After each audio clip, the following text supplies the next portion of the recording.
ವಿಳಂಬನೂ ಆಗಿಲ್ಲ ರೀ. ನಾವು ಕೋಲಾರದ್ದು ನಾವು ಮಾಡೋದಕ್ಕೆ BJPಯಲ್ಲೂ ಇನ್ನೂ ಭಾಳಷ್ಟು ಬ್ಯಾಲೆನ್ಸಸ್ ಇದ್ವು. ಅದು ಸೇಮ್ ಡೇ ಎಲ್ಲನೂ ಅನೌನ್ಸ್ ಆಗಿರುವಂಥದ್ದು. ಈಗಾಗಲೇ ಕೋಲಾರ ಕ್ಷೇತ್ರದಲ್ಲಿ ಸ್ಥಳೀಯವಾಗಿ ನಾವು ಪೂಜೆ ಮಾಡಿ ನಮ್ಮ ವಿನಾಯಕ ದೇವಸ್ಥಾನದಲ್ಲಿ ನಾವು ಕೋಲಾರ ಪ್ರಚಾರವನ್ನು ಮಾಡಿದ್ದೀವಿ. ಇಡೀ ರಾಜ್ಯದ ಮಟ್ಟಿಗೆ ಇವತ್ತು ರಾಜ್ಯ ನಾಯಕರು, ಮುಖ್ಯಮಂತ್ರಿಗಳಾದಾಗಿ ಉಪಮುಖ್ಯಮಂತ್ರಿಗಳಾದಾಗಿ ಎಲ್ಲ ನಮ್ಮ ಮಂತ್ರಿಗಳು ಮತ್ತು ನಾಯಕರುಗಳು ಬರ್ತಾ ಇದ್ದಾರೆ.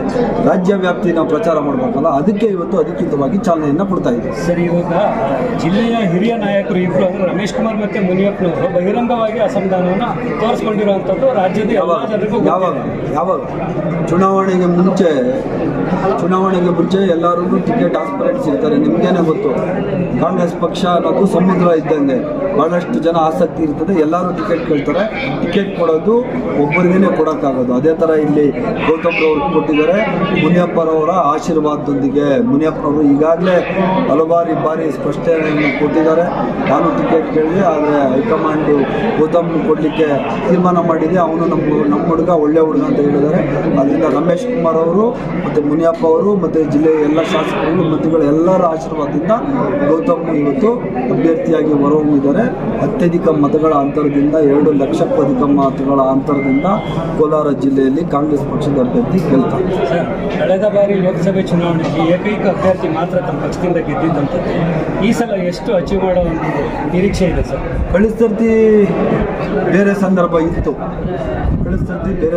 ಇತ್ತು. ಆದರೆ ಈ ಸರ್ತಿ 5 ಭರವಸೆಗಳನ್ನು ಸರ್ಕಾರ ಏನು ಕೊಟ್ಟಿತ್ತು, ಒಂದು ವರ್ಷಕ್ಕೆ 65,000 ಕೋಟಿ ರೂಪಾಯಿಗಳನ್ನ ಖರ್ಚು ಮಾಡುವಂಥ ಯೋಜನೆಗಳಿದೆಯಲ್ಲ, ಮಧ್ಯವರ್ತಿಗಳು ಇಲ್ದಿರ BJP ಸರ್ಕಾರ ಥರ ಕಮಿಷನ್ ಹೊಡೆಯೋ ಸರ್ಕಾರ ಕಾಂಗ್ರೆಸ್ ಸರ್ಕಾರ ಅಲ್ಲ, JDS ಸರ್ಕಾರ ಅಲ್ಲ. ಕಾಂಗ್ರೆಸ್ ಪಕ್ಷ ಅನ್ನೋದು ಡಾಕ್ಟರ್ BR ಅಂಬೇಡ್ಕರ್ ಅವರು ಕೊಟ್ಟಂತಹ ಪ್ರಜಾಪ್ರಭುತ್ವದಲ್ಲಿ ನಂಬಿಕೆ ಇಟ್ಟುಕೊಂಡಂಥ ಸರ್ಕಾರ.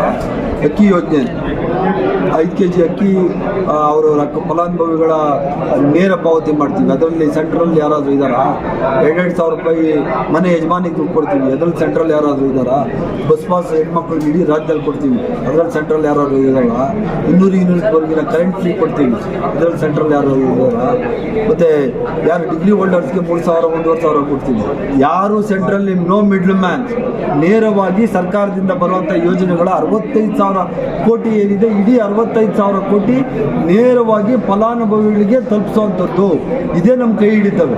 ಈ 5 ಯೋಜನೆಗಳು ಇಡೀ ಪ್ರಪಂಚದಲ್ಲೇ ಯಾವುದೇ ಸರ್ಕಾರ ಕೊಡದಂತಹ ಮಹತ್ವಾಕಾಂಕ್ಷಿ ಯೋಜನೆಗಳನ್ನ ಸಿದ್ದರಾಮಯ್ಯನವರ ನೇತೃತ್ವದ ಸರ್ಕಾರ ಕೊಟ್ಟಿದೆ. ಆ ಯೋಜನೆಗಳೇ ನಮ್ಮನ್ನು ಕೈ ಹಿಡಿದು 20ಕ್ಕೂ ಹೆಚ್ಚು ಸ್ಥಾನಗಳನ್ನು ನಮ್ಮನ್ನು ಗೆಲ್ಲಿಸಿ ರಾಜ್ಯದ ಜನತೆ ಕಳಿಸ್ಕೊಡ್ತಾರೆ. ಅಂತ ಹೇಳಿ ಸ್ಲೋಗನ್ ಆಗ್ತಾ ಇದ್ದಾರೆ ಸರ್. ಮತ್ತೆ ಮೋದಿ ಬರ್ತಾರೆ. ನನಗೆ ಗೊತ್ತಿಲ್ಲ ರೀ, ಹಿಂದಿ ನನಗೆ ಗೊತ್ತಿಲ್ಲ, ಅದೇನೋ ಅವರು ಭಾಷೆ ನನಗೆ ಗೊತ್ತಿಲ್ಲ, ಏನಾದರೂ ಗೊತ್ತಿಲ್ಲ ನನಗೆ. ಈ ಸ್ಲೋಗನ್ನಲ್ಲಿ ಇದರಲ್ಲೆಲ್ಲ ನಂಬಿಕೆ ಇಲ್ಲ. ಜನಗಳು ಸ್ಲೋಗನ್ ಆಗ್ದಲ್ಲೇ ಅದರಲ್ಲಿ ನಂಬಿಕೆ ಇಟ್ಕೊಂಡಿರೋರು. ಕಾಂಗ್ರೆಸ್ ಪಕ್ಷ ಯಾವತ್ತು ಪ್ರಜಾಪ್ರಭುತ್ವದಲ್ಲಿ ನಂಬಿಕೆ ಇಟ್ಕೊಂಡಿರೋರು. ಪ್ರಜಾಪ್ರಭುತ್ವವನ್ನು ನಿಜವಾಗಿ ಗೌರವ ಕೊಟ್ಟು ಅದಕ್ಕೆ ನಡ್ಕೊಳ್ಳುವಂಥವ್ರು ಕಾಂಗ್ರೆಸ್ ಪಕ್ಷ. ಈ ಸರ್ತಿ ಕರ್ನಾಟಕ ರಾಜ್ಯದಲ್ಲಿ 220ಕ್ಕೂ ಹೆಚ್ಚು ಸ್ಥಾನ ನಾವು ಗೆಲ್ತೀವಿ.